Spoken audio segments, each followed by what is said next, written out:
Greetings, everyone, and welcome to this session. We're waiting for folks to come into the room, but really excited to see all of the people here this morning or this afternoon, depending on your time zone, or evening. It could be as well. Thank you for coming to the session. Bree, are we good to start, or should we wait a few minutes? We're good to start. It looks like there's a few individuals who have some audio still joining, but for the most part, people can hear. Okay, great. So I think we can go to the first slide, if that's okay. Thanks. And so today, just so you know you're in the right place, this session is on innovating global partnerships and research leadership programs for higher education transformation. And we're representing the Alliance for African Partnership, and the universities that are engaged in that today and in the presentation today are Michigan State University, University of Nigeria in Nsukka, and Lilongwe University of Agriculture and Natural Resources in Malawi. Bree, next slide. So I wanted to take a moment to introduce myself and the panelists. My name is Amy Jameson. I am a co-director of the Alliance for African Partnership. I'm based at Michigan State University in the US. Joining today as panelists, we have Gertrude Infante, who is a lecturer in dietetics at Lilongwe University of Agriculture and Natural Resources in Malawi. Amelia Odo, who's a senior lecturer at the University of Nigeria in Nsukka in Nigeria. And then Sharon Hooper, a postdoctoral research associate from Michigan State University based here in the US. Next slide. So we've organized the session today with an overview part, and then we'll have some questions to the panelists, and we'll ask you all some polls to kind of gauge where you are in your thinking around some of the topics that we're raising. But first, I wanted to give you an overview of the Alliance for African Partnership. We are a consortium of 11 universities and an African agricultural research policy think tank. So the universities are Michigan State University. We have 10 leading African universities from across the various regions on the continent. And then we have the RENAPRI, which is the agricultural policy think tank. We were founded in 2016 at Michigan State University, but in partnership with African leaders from across the continent. We came together for a co-creation convening, and out of that convening emerged the Alliance for African Partnership Consortium. We have a vision to transform lives through co-created research-driven initiatives that address shared challenges. And we're really looking at how we might partner across continents, across institutions, in new and ways that are accountable, equitable, inclusive, sustainable, and transparent. Those are our guiding principles. We organize our work around 3 pillars. Building bridges is that piece of partnership that I was speaking about, bringing people together, organizations together, researchers, practitioners, across continents, across disciplines, across countries and institutions. Next, we have transforming institutions, which we need to be in partnership. We need to have strong institutions that are geared towards sustainable, equitable partnerships. And so we work to build institutions and support institutions to move in that direction. And finally, the ultimate goal of the work of the Alliance for African Partnership is turning research into real-world impact that improves African lives and livelihoods. And as you can see there, we have 6 priority areas that we focus on. Next slide. So we have a few programs that we'll feature today as case studies of the work that we've done in these 3 pillars, underneath these 3 pillars. Our African Futures program, we have a couple of scholars who've participated in that. And this is a competitive postdoctoral program that targets early career women researchers from AAP member institutions. It's a 1-year fellowship where those scholars come to Michigan State University to build their research and leadership skills, and also to work with a mentor here at MSU, as well as at their home institution, to drive those research-driven partnerships.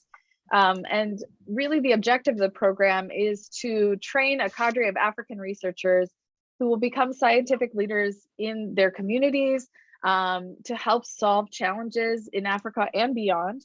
And then those are the leaders for the next generation of researchers and scholars. Next, we have our Transforming Institutions project, which is our program, which is a seed funding to develop international partnerships on institutional strengthening and capacity development. Some of the types of projects that we've supported through this seed funding are focused on curriculum development, others focused on building skills, either in, for example, professional writing, professional writing, or statistical analysis, those types of things. We've also had ones that focus on building new structures at institutions like writing centers, gender centers. And so that's the Transforming Institutions program. And finally, we have the Partnerships for Innovative, we have two programs. Partnerships for Innovative Research in Africa. This is a grant program that is meant to cultivate research partnerships. And it's a competitive grant program, and it must entail cooperation amongst the consortium member partners that align with AAP's pillars and priority areas. And then finally, we have the Diverse Black Africa program, which is a new program for us. We're just piloting this year. We noticed a gap in the number of scholars from the US and Caribbean and the African diaspora that were not engaging in the work that we were doing. We saw a lot of African-born scholars and US-based scholars, but not those from an African diaspora. So we've created this program to help support those connections between the diaspora and their colleagues based on the African continent. Next slide. So now we get into the panel part of the discussion. And we first want to flash up a poll to find out, this pillar is around building bridges, and that really is about effective and equitable partnerships. So we want to check in with you all about your experience and what you think the most important elements for effective and equitable partnerships are. So Bree, if you could flash up that poll, I'll give people a couple of seconds or a couple of minutes to look at that. And you can choose multiple ones, or if you don't see something there that you think is really key to effective and equitable partnerships across continents, across countries, across institutions, you can add that in the other box below. So just give a couple of minutes for participants to complete that poll.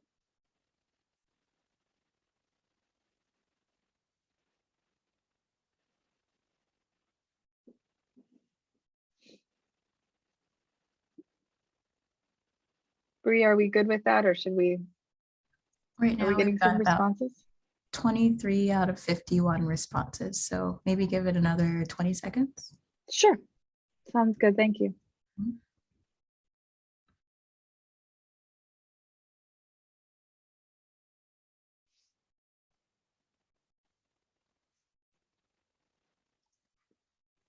Okay, thank you all for your responses. And also, we always invite you to put in the chat, either introduce yourself or share some experiences that might relate to what we're discussing in the panel. So I'm going to turn to the panelists, and then we'll come back to the responses from that poll after the panelists have had a moment to address this question. So we'd like to know if you could describe the AAP program that you're engaged with, and what strategies you employed to ensure effective partnerships in the projects you're working on. And did these strategies work to meet your collective goals? We really want to understand the difference and really unpack some of the issues that are related to partnerships around power dynamics, around communication, around trust building. So I'm going to turn first to, if you can go to the next slide. I'm going to turn first to Dr. Gertrude Infante to introduce some of the work that she's been doing through her projects, as well as talk about how she has addressed partnerships. So Gertrude. Okay, thank you so much, Amy. Once again, I'm Gertrude Infante from the Lilongwe University of Agriculture and Natural Resources in Malawi. Indeed, I participated in AAP-African Futures Leadership Program in 2019-2020. And this was a 12-month postdoctoral fellowship based at Michigan State University. This program allowed me to work with two mentors, one based at Michigan State University, while the other one was based at Luana in Malawi. After the discussion with the mentors, we focused at building the capacity of Luana early career female faculty through supervised practice in dietetics. However, the unique thing about this program is that it allowed me to combine research and dietetics internship. Next slide, please.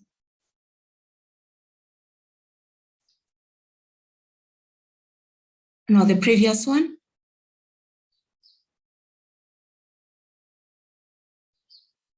Yes, so on supervised practice, this was 10 months of dietetics internship in different hospitals, communities, as well as public schools in the US. After finishing the supervised practice, I had to take licensure exams through the Commission on Dietetics registration, and I passed in July of 2020. When I returned to Malawi in September of 2020, I got granted the registration through the Malawi Medical Council, and this allowed in-country eligibility to practice as a registered dietitian. And through that, then I became the first PhD registered dietitian in Malawi. After that, then till to date, I coordinate a clinical dietetics program at Rwanda, and I also mentor a first cohort of MSc students in clinical dietetics in different aspects, including research in nutrition and dietetics. However, to ensure effective partnership between the two institutions, with the mentors, we utilize the opportunities to write research grants, as well as to write manuscript for publication using already existing data focusing on diet, food insecurity, and type 2 diabetes in Malawi, and we managed to publish 2 papers during that particular period. Thank you. Over. Thank you, Gertrude. Now I'll turn to Dr. Amelia Odo to talk about her projects and partnerships that she developed and how she employed some strategies to ensure effective and equitable partnerships in her work. Dr. Odo? Okay, thank you, Amy. Good afternoon, or good morning, good evening, everyone. Welcome to our section. Once again, I am Dr. Odo from the University of Nigeria, Nsukka. I was also among the first cohorts of the AAP African Futures Fellowship Program in 2019 and 2020. So I was in the same program with the last speaker, Dr. Gertrude. So this program is a one-year program, fellowship program, which initiates and tries to sustain a partnership between two mentors, one at MSU and one at their home institution, and an Africa early career female researcher. So during my fellowship, my mentors were Dr. Masako Fujita. Masako Fujita is an associate professor of anthropology at MSU. And Professor Evelyn Nwago. Professor Nwago is a professor of public health education, University of Nigeria, Nsukka. So our study at MSU, I joined Masako's project, which was to evaluate the association between maternal multiple nutrient deficiencies and breast milk nutrients and how these affect infant health. And we used archive data and breast milk specimens previously collected in 2006 from breastfeeding Northern Kenyan women. It was a good experience, I can say that. I learned many things, new things in the laboratory, biological laboratory for anthropological research, at MSU. So coming from a different department, It was my first time handling and preparing breast milk for analysis. So the multidisciplinary nature of Dr. Masako's project was fascinating. So I was so interested in the project. To ensure effective partnership, I really engaged myself in Dr. Masako's project. I worked with her lab team. She also introduced me to other of her research partners, of one of who is Dr. Kathy Wender. Kathy Wender is also an associate professor of anthropology at Binghamton University, USA. So we started talking about a study in Nigeria towards the end of my program at MSU. And currently we have a project ongoing in Nigeria funded by NSF. So during my program at MSU, I also looked out for other research partners. And with the help of Amy, I met Dr. Rebecca. Dr. Rebecca is an associate professor of family and community medicine at the Institute for Global Health, Michigan State University. She is also the director of Global Health Studies at MSU. So, and she was actually happy and ready to work and collaborate with me.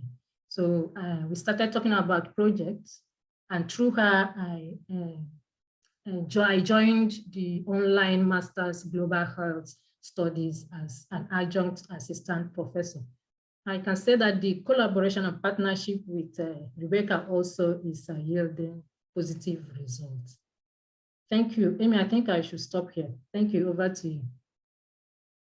Thank you, Amelia. I really appreciate sharing those experiences that you had and those partnerships that you've developed.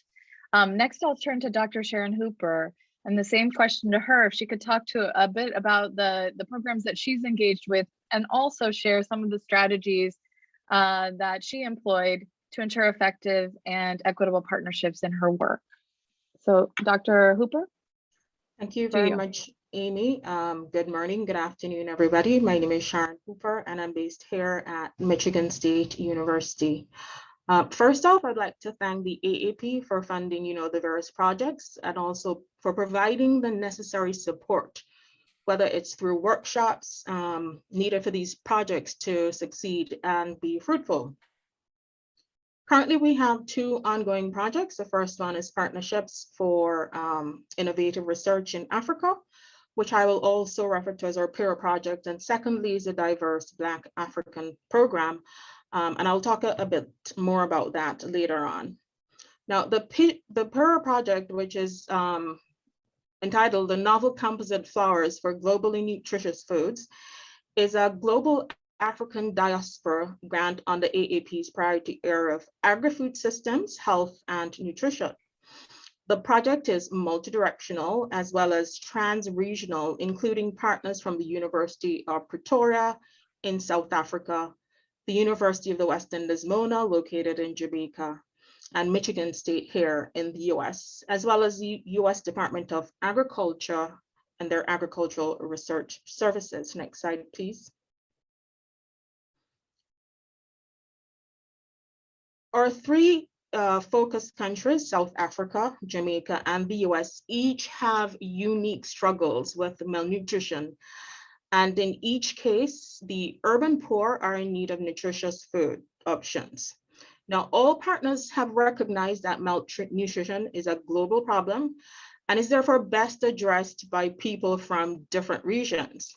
Hence, we came up with the idea or the concept of producing composite flours that are nutrient dense with high protein, bioavailable iron, and vitamin A contents to make culturally appropriate foods for at-risk populations.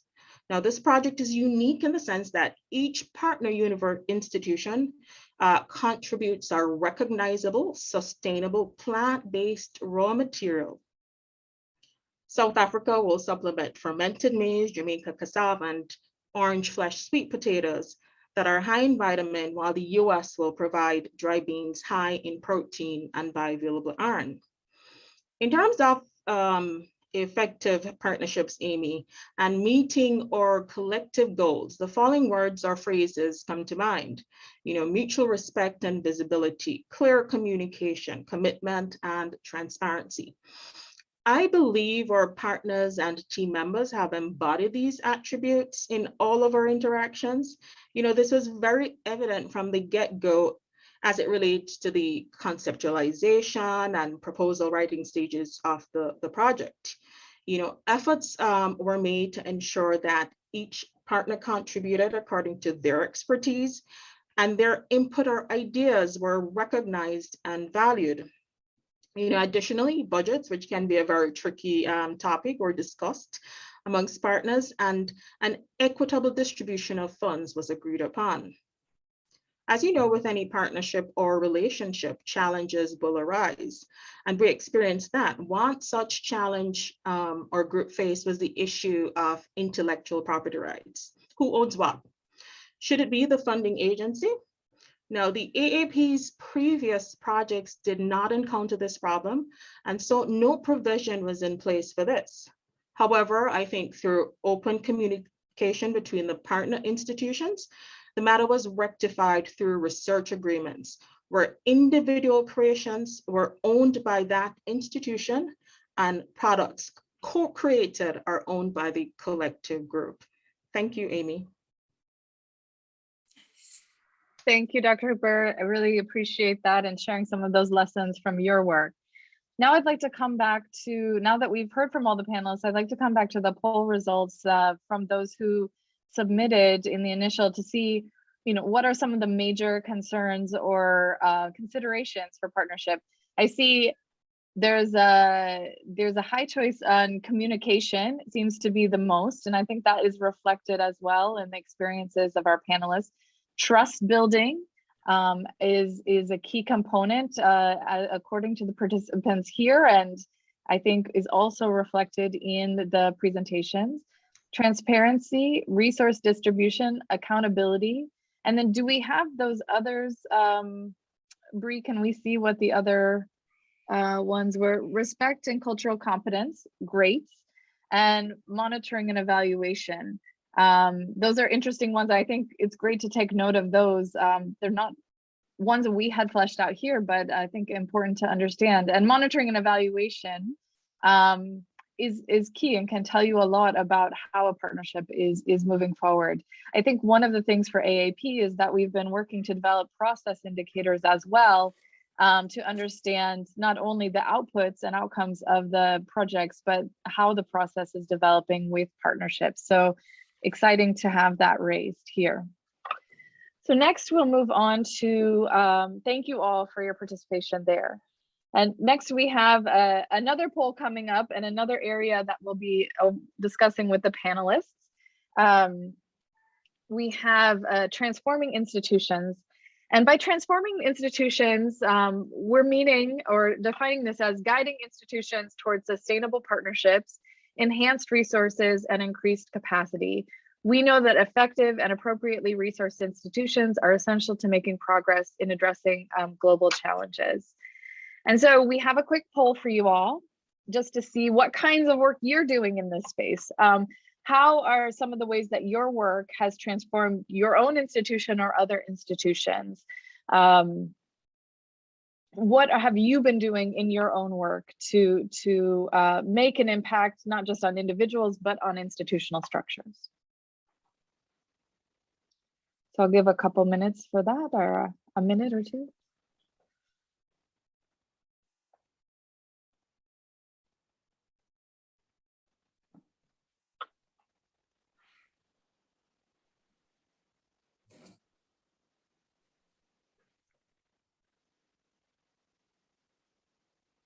And feel free to add in the chat if you want as well. Bree, are we pretty good with that? Cool. Yeah, so we are at about 16 responses. So maybe we'll give it another 30 seconds or so. Okay.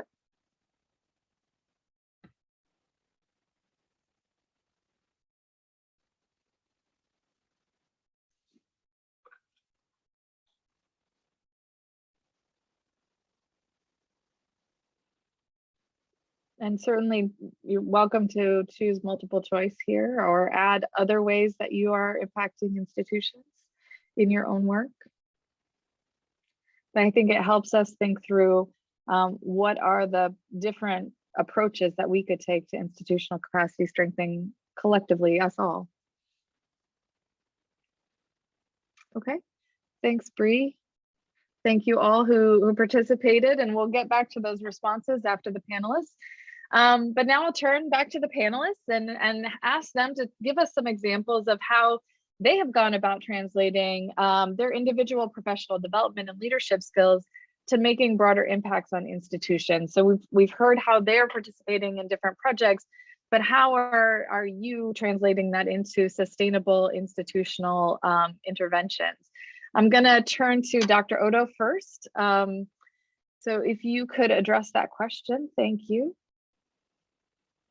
Thank you, Amy. Through my collaboration with Dr. Rebecca, which I said earlier, we applied for AAP's Transforming Institution Grant in 2020, and we were lucky to be part of, to be among the awardees.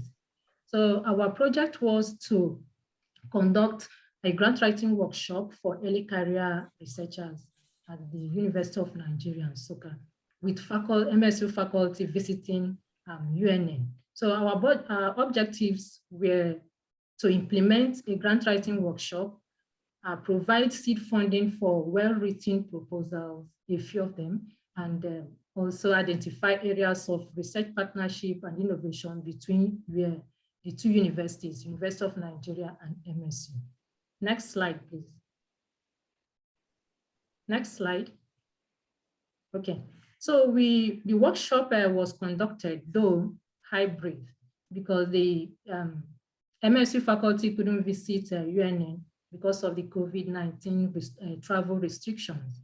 We had senior faculty, research faculty from MSU and UNN develop and present a 4-day hybrid grant writing workshop. This was conducted between 22nd to 25th of March, 2021. So we had about 60 participants attending at least one day of the workshop. So during the workshop, we developed a call for pilot grant proposal for the participants to apply. And we received a total of 26 pilot grant proposals at the end of the deadline. So after review, we subjected these 26 grant writing proposals to peer review. So after the review, we had 7 best proposals. So the 7 best proposals were awarded a seed grant of 1,000 USD each. And the recipients were happy and had presented their end of project reports.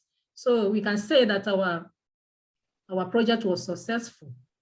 The success of the project has opened up a discussion between UNN and the MSU Writing Center to establish a writing center at UNN. This was actually one of our participants' concerns, that they want to have a sustainable writing support at the University of Nigeria. And University of Nigeria Director for Research, which is one of the team members, has promised his commitment to making this work. So we are looking forward to having a writing center, which is similar to what MSU have at UNN. Thank you. Over to you. Thank you, Dr. Odo. So now I'm turning to Dr. Sharon Hooper. The same question to you. You've been working on your own professional development skills, your own research, and how are you moving? What strategies are you employing to potentially institutionalize the work that you're doing and make impact on the partner institutions and the work that you're pursuing? Thank you, Amy.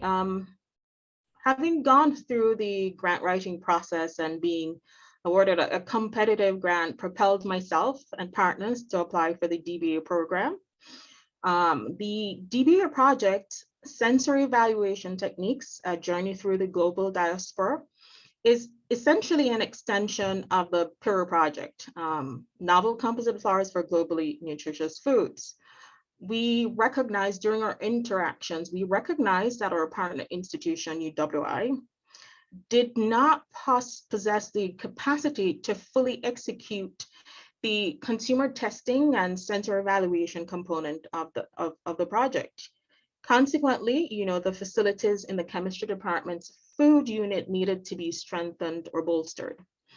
The current situation at UWI is that sensory training is only limited to the master's students in the Food and Agricultural Technologies program, and is based on the manual system of preparing and collating paper ballots, and that can be very time consuming. Now, given the significant increase in the scale of sensory evaluation required with the PIRA project, the UWI found it necessary to acquire computer-based sensory software this past February to support our project activities. However, sensory science and software training obviously is necessary for them to be a success. We decided, why not utilize the expertise of our current University of Pretoria partners for training and the implementation of a global classroom, which is very relevant in today's COVID and post-COVID world. Now, the global classroom and training will focus on methods used to understand food, product attributes, and consumer responses. UP will guide students and researchers from UWI to conduct consumer evaluations and also assess marketability of food products. In addition, UP will provide training and support in the use and practical applications of the software program. Now, these sessions will include a blend of synchronous and asynchronous learning and instruction, and some of which will also be recorded. Now, what impact will this program have? How will the university benefit, or how will the chemistry department benefit? Now, students and researchers from UWI and UP will explore new ways of engaging and collaborating across diverse, multicultural environments in a virtual space. The global classroom and training will also allow for the maintenance and strengthening of the research networks and partnerships across institutions. It will also enhance the curriculum at UWI and offer sensory science courses to undergraduates as well. The recorded videos, we believe, can be used as a model for other institutions to use and implement when they are trying to improve or starting up a sensory lab. There's also the upskilling of faculty and researchers, along with the approved facilities at UWI, will provide the opportunity for the university to offer consumer sensory evaluation and research services to commercial clients, and thus generating income that can be put back into that particular program.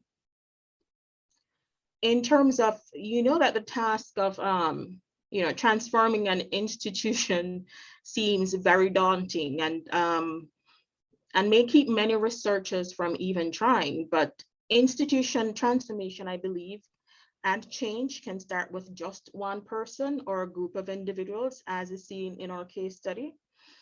First, we identify what needs to be added or enhanced at that institution, then find like-minded individuals who are able to complement you and effect change for that institution.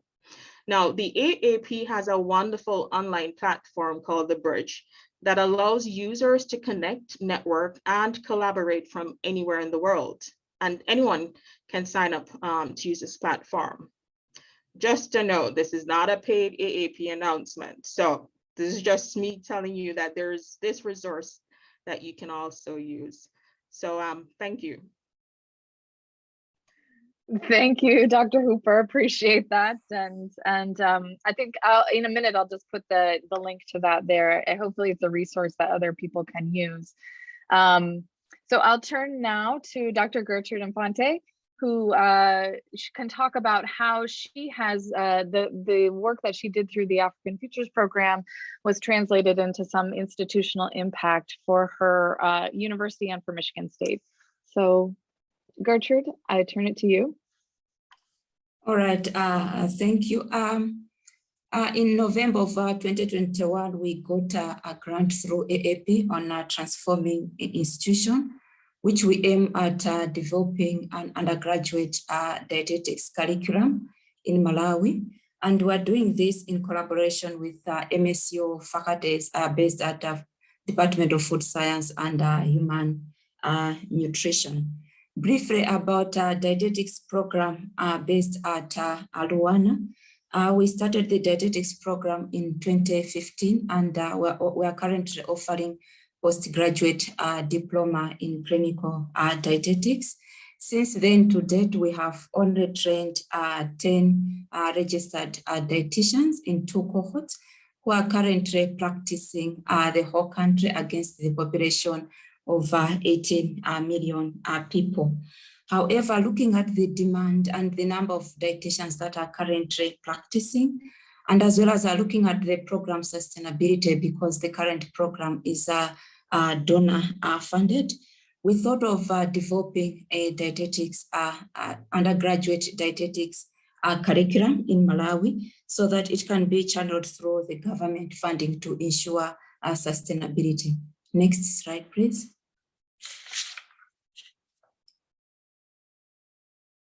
So what we're currently doing is we're building upon the already a well-established Bachelor of Science in Human Nutrition at Rwanda with expert guidance from MSU faculties who are registered dietitians. And we're pairing MSU and Rwanda faculty to jointly develop a syllabus together and to ensure that the course content itself is culturally appropriate and relevant to Malawi. So because currently Malawi, we do not have standards to accredit dietetics program, the curriculum that we're currently developing is following the standards set aside by Accreditation Council of Education in Nutrition and Dietetics in the US. Thank you.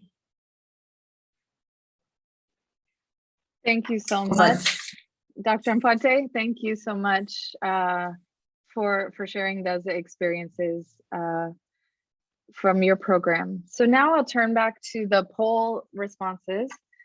Bree, if you could put those up. I see that we have people who are working on engagement with their leadership, institutional leadership, on the high side capacity development in various areas, as well as more effective communication with staff and faculty. A few people working on curriculum development and new policies and procedures. So this is exciting, I think reflects some of the work that our colleagues have done. There's another one working on online platforms, which is a really key area in our COVID-19, post-COVID-19, we hope, era, and increased collaboration with other institutions. Wonderful. Thank you so much for sharing your experiences. It seems like there's a lot of good work happening across the participants that are here. The third one we're going to turn to, the third topic we'll turn to is transforming lives. And this is really at the crux of what AAP was founded for, turning research into real world impact that improves lives and livelihoods. And this is also at the heart of what we're attending now, the Research to Practice part of this Global Evidence Summit. And how we might engage higher education institutions for creating positive change and spurring innovation. So we have a quick poll, again, to understand what are some of the ways that your work has what is some of the ways that you have translated research into impact on the ground? Some of those strategies that are used to ensure that the research doesn't just sit at with researchers, but is making an impact and is being translated on the ground. And also that those based in communities and those most impacted by problems and challenges are having an input into the research that is carried out. So I'll give a couple seconds for those, for you to respond to this and report on some of the work that you're doing. We'd be very excited to learn from the strategies you're employing.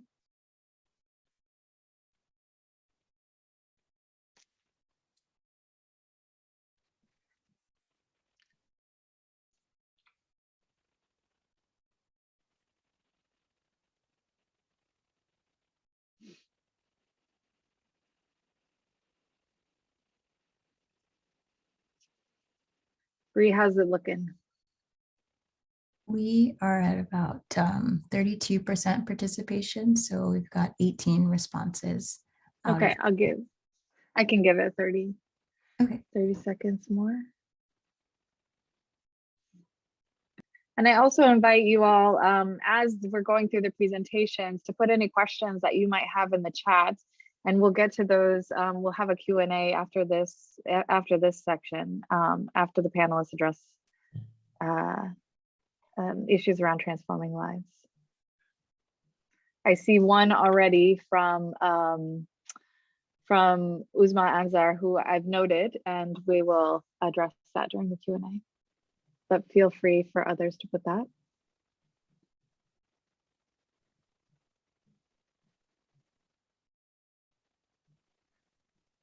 Okay. Thank you for those who have given input on the poll.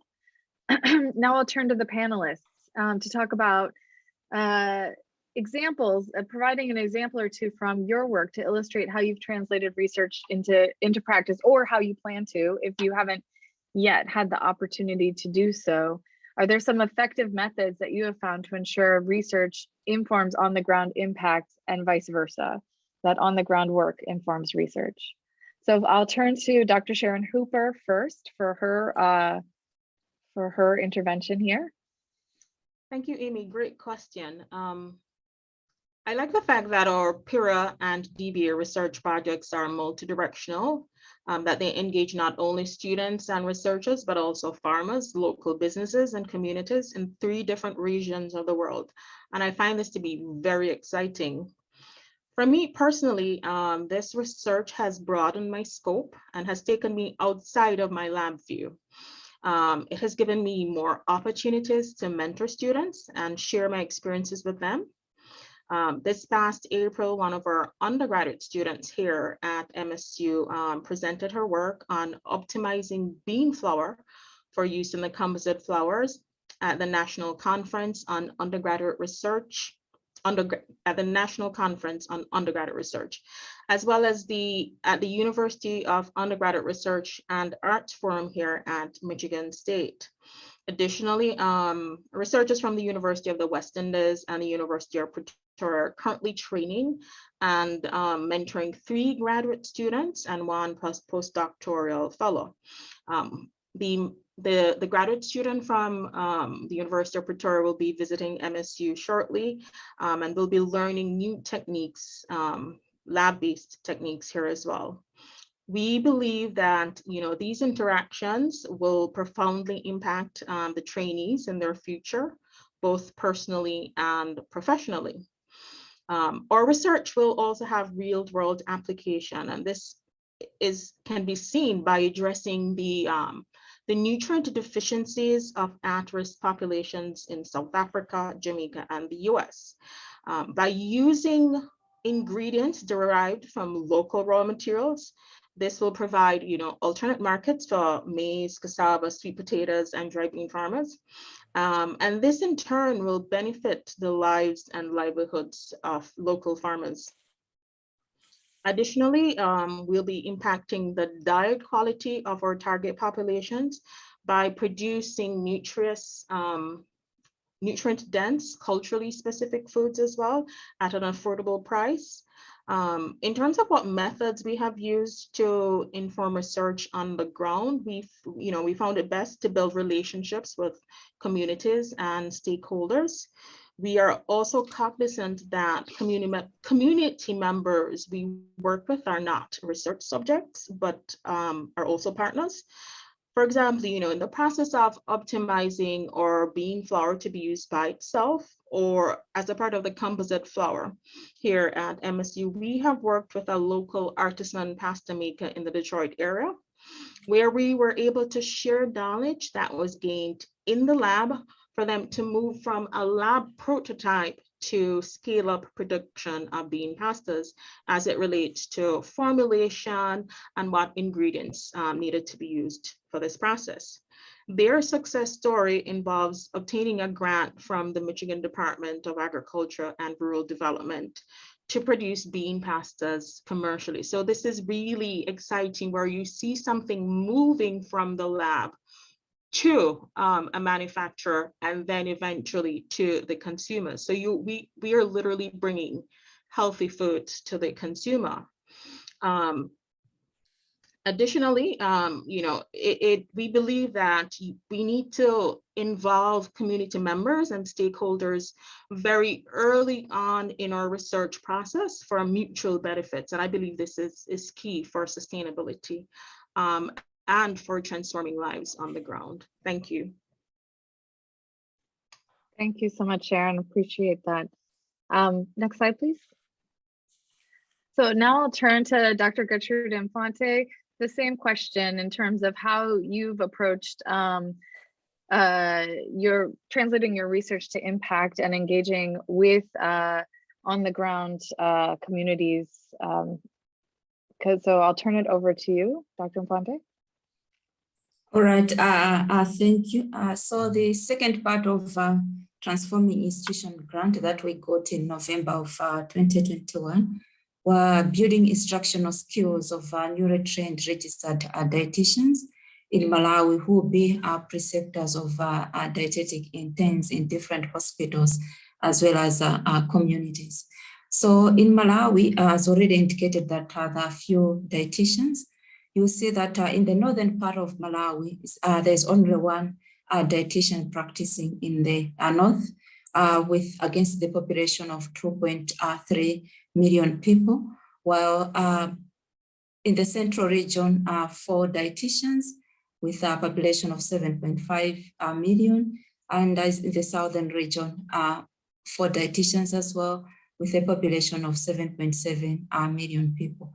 And all these dietitians are practicing in central level hospitals, and they are very new in the dietetics practice.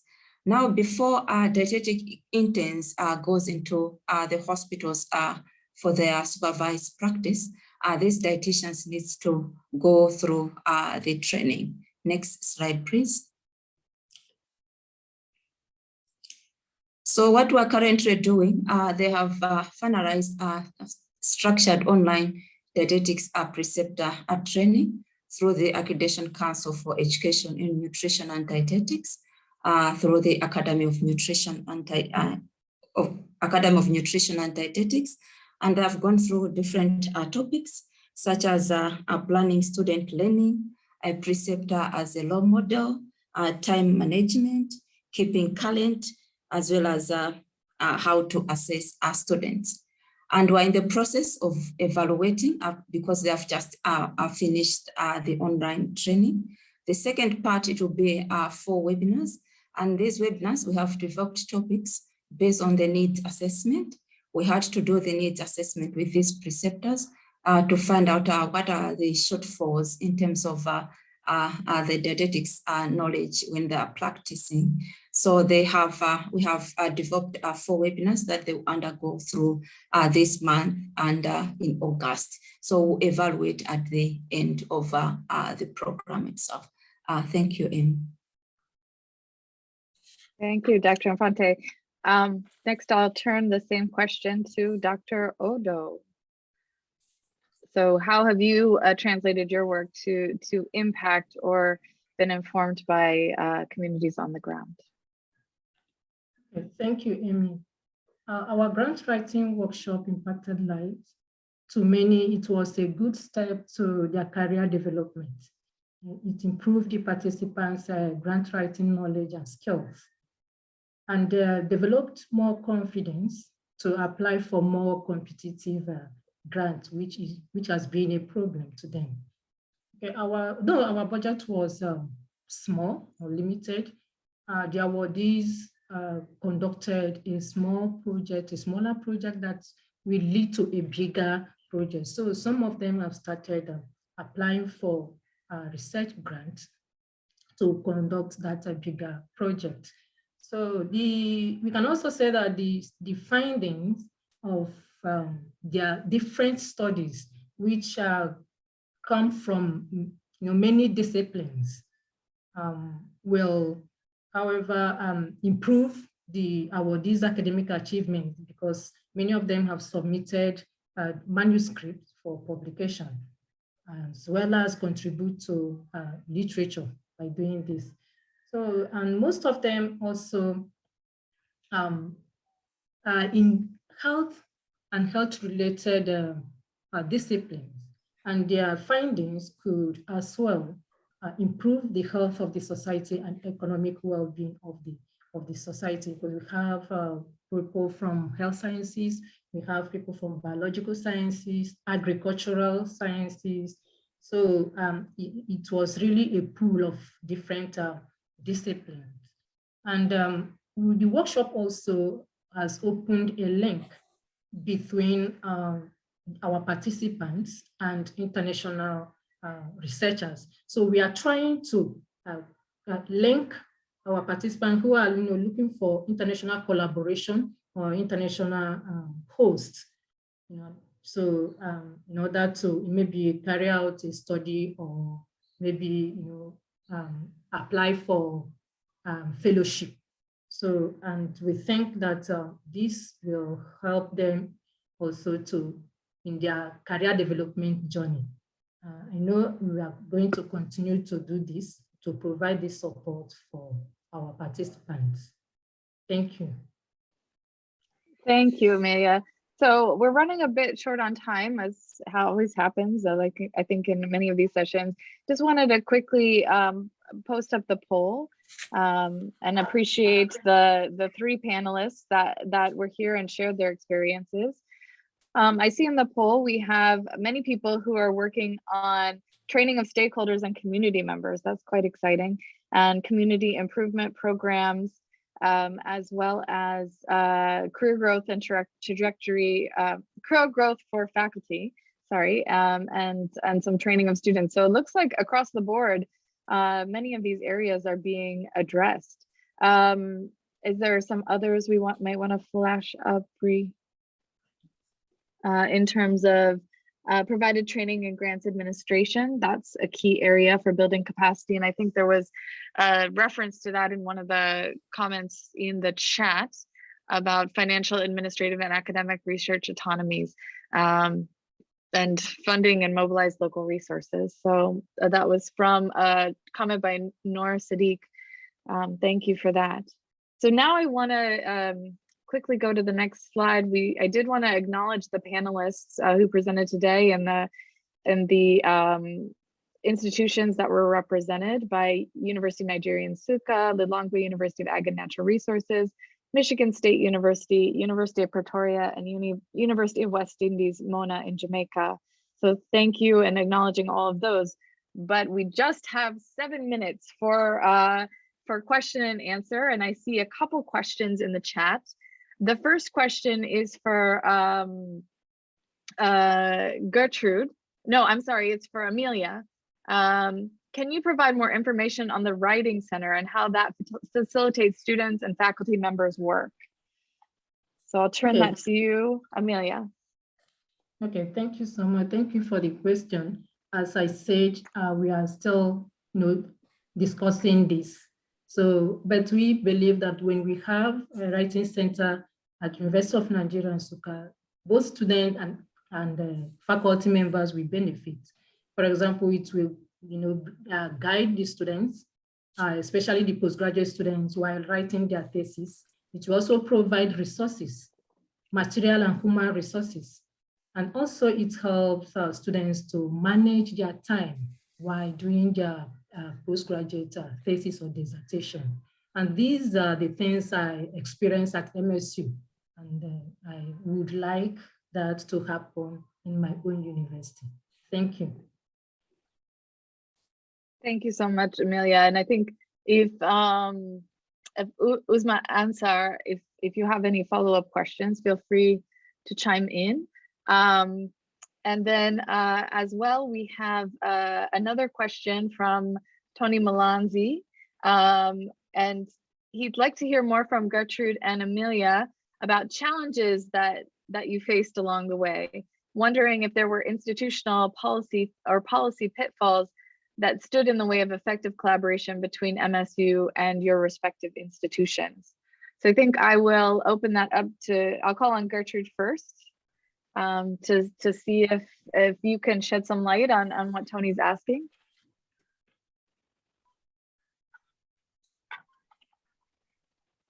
All right, thank you so much. So in terms of challenges, currently, because we're working at developing the curriculum, and you know that for university has its own standards so that the curriculum can be approved. But the current curriculum that we're developing based on the standards set aside by the Accreditation Council in Nutrition and Dietetics in the US. So balancing up the two has been a challenge, but we have resolved it at the beginning. We resolved it at the beginning of curriculum development. And as well as this challenge came into it because currently in Malawi, we do not have the standards to accredit dietetics program. And as well as a university at Rwanda, I'm currently the only registered dietitian. So it has been a challenge in terms of co-opting other faculty members. So because I'm the only one, I have co-opted a nutritionist to help in the development of the curriculum. Thank you. Thanks, Amelia. Anything to add to that in terms of challenges that you may have faced and in terms of the interface between the two institutions? Mm-hmm. Well, no challenges as such. The only challenge we had during the workshop was that we wanted this workshop to be fully in person. But because of the travel restrictions, we couldn't, we postponed it, but it came to a time we said, no, let us use our alternative to make sure that we conduct the workshop within the stipulated period of time. So that was the challenge we had. And, you know, thank God UNN has a good facility for, you know, internet facility, just a good internet facility. So our ICT faculty made sure that this hybrid was wonderful. Mm-hmm. So, and I don't think there is any, because UNN and the MSU has been in partnership for long. So there was no much. Right, 60 years on and off. 60 years. So I think UNN was built, by the MSU.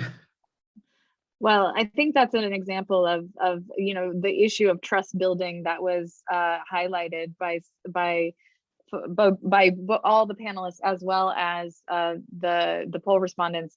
You know, it takes time to build those kind of trusting partnerships.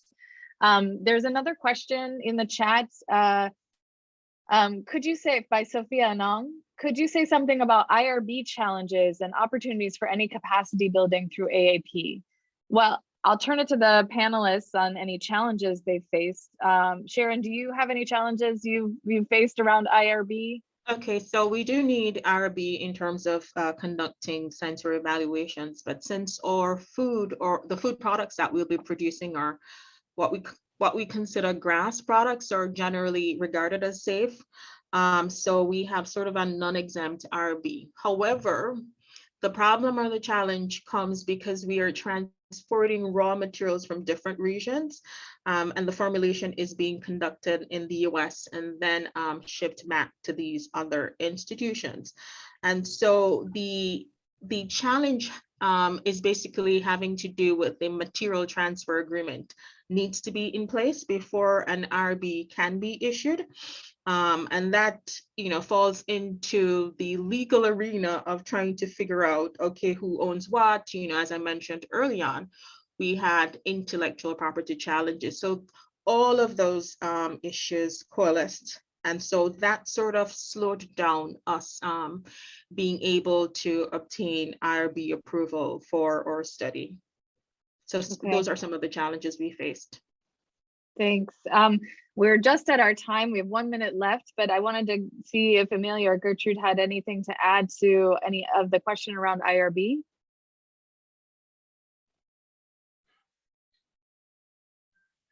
No, I think. Okay. Gertrude, anything? No, I don't have any additional information. Thank you.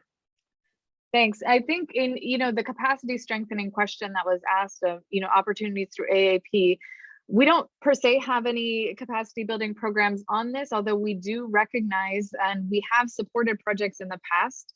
We have a grant that we supported through our Transforming Institutions program about building a culturally sensitive IRB program with the University of Nigeria in Nsukka, and looking at IRB not just as a standard set across all institutions, but looking at what does it mean to have an IRB that really fits with the context in which you're working.